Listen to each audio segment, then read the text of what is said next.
Okay, welcome back. We're going to carry on looking at grouped frequency today, and in particular we're going to be looking at drawing something called a cumulative frequency curve. So we'll go straight for it. We've got another grouped frequency table there, similar to the ones we were working with last lesson, but you can notice that they've already given us an extra column, so we don't need to do that ourselves. And this column is called the cumulative frequency, and all that means is you're going to add the frequency up as you go along. So the first row is just the same as the frequency, and then the next row is 12 plus 30, so that's 42. So that means that there have been 42 people so far, and now we're going to add on 28 for the next one, so that's 70 people up to that group, and then we'll add on 22, so there are 92 people up to that group, and then we'll add on 8 and we'll get up to 100. That last number should be the same as the total in our survey, and also the total of this column here if it's added up properly. So that's the easy bit. You can add the column on if you need to. They might not always give you that column. And now we need to draw the graph. Now we have already drawn a few graphs with grouped frequency tables before.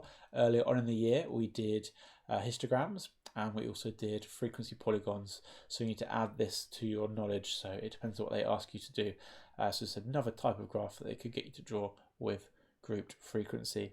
This one's quite hard to remember what to draw, so you need to remember that it's the top of each group or the upper bound that you need to draw on the graph. So that means I need to draw 30 with a frequency of 12, 30 with a cumulative frequency of 12. The next one is 40 and a cumulative frequency of 42, 70, no, 50 and a cumulative frequency of 70, 60 and a cumulative frequency of 92, and then lastly 70 with 100. So there's my crosses in the correct place. There's one other point that I'd like to put on, and that is the bottom of this one, just to show that there are definitely no bits of data below 20, and that goes on the x-axis, so there's nothing to the left of that. And now what we need to do is we need to join that up with a smooth curve.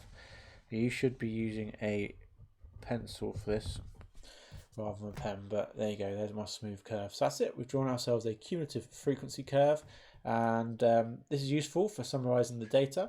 It shows you where the majority of the data is by looking at the steep parts of the curve, because if there's a lot of data there, then it'll be increasing rapidly. So you notice that it's steeper in the middle, and that's quite normal to have this sort of slight S shape, because there's less data at the beginning and the end. You see there's only 12 and 8, whereas the majority of the data is in the middle there, so it's a bit steeper in that place.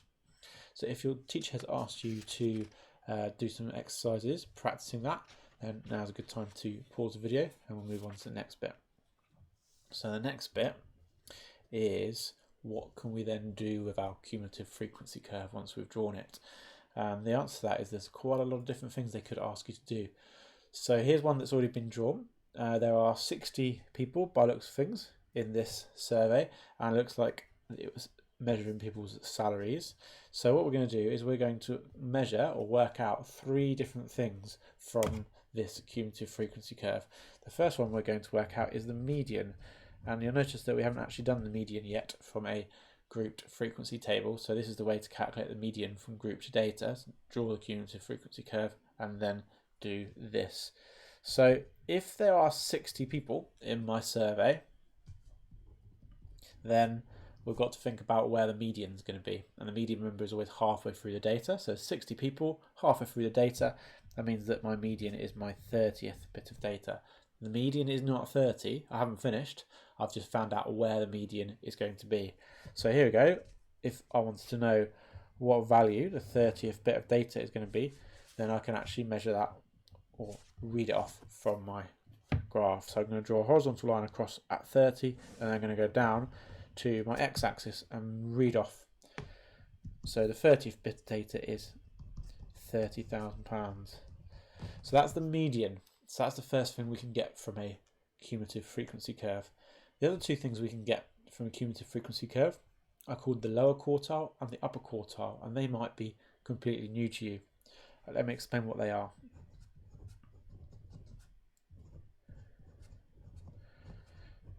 So the lower quartile is 1/4 of the way through the data. Now in this case, if there are 60 bits of data, then 1/4 through the data is the 15th person. So let's measure across, see if we can find out what the 15th bit of data is. I'm getting £25,000 for my lower quartile. And then the other one is the upper quartile.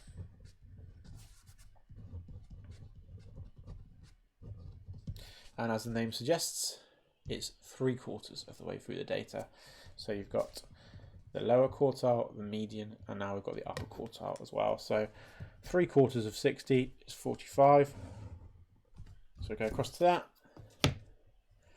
and we go down, and I am reckoning that that's about £35,000. So that was the 45th bit of data, and I think it is measuring off to be £35,000.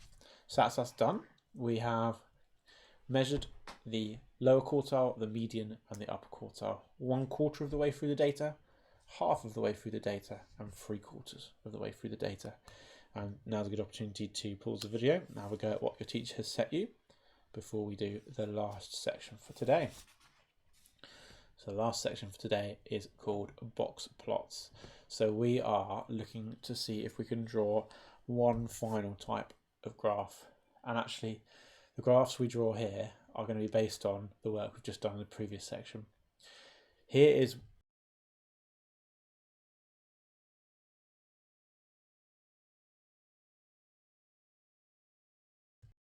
components. So I'm going to talk through what each of those horizontal lines, each of those vertical lines is. This top one is the maximum mark that anyone's scored, or the maximum bit of data. In this case, the maximum salary. This one is the minimum bit of data, and then you've got 3 other bits. This one is the lower quartile.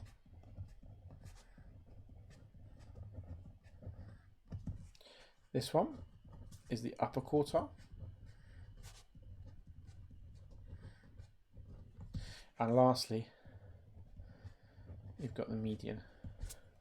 So you can see you've got 5 things: the minimum value, the lower quartile, the median, the upper quartile, and the maximum.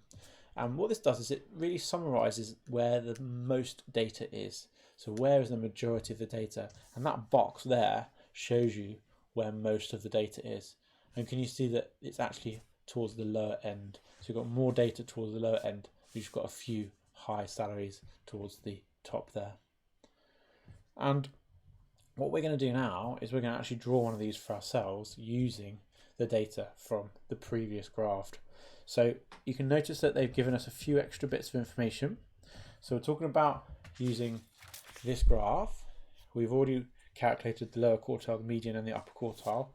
So I'm just going to summarize that here. It's got a lower quartile of 25,000.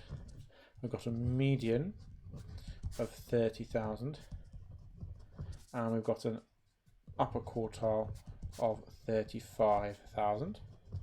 And then we've got this 16,000 that they're telling us the minimum value is, and 48,000 that they're telling us what the maximum is. So we've got our 5 bits of information that we need to transfer onto the box plot.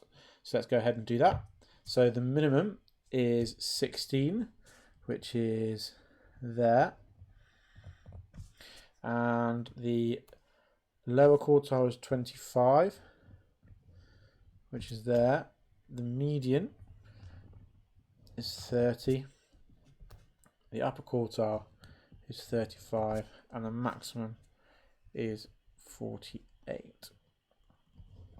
So now what you can do is you can just draw a box around that middle section,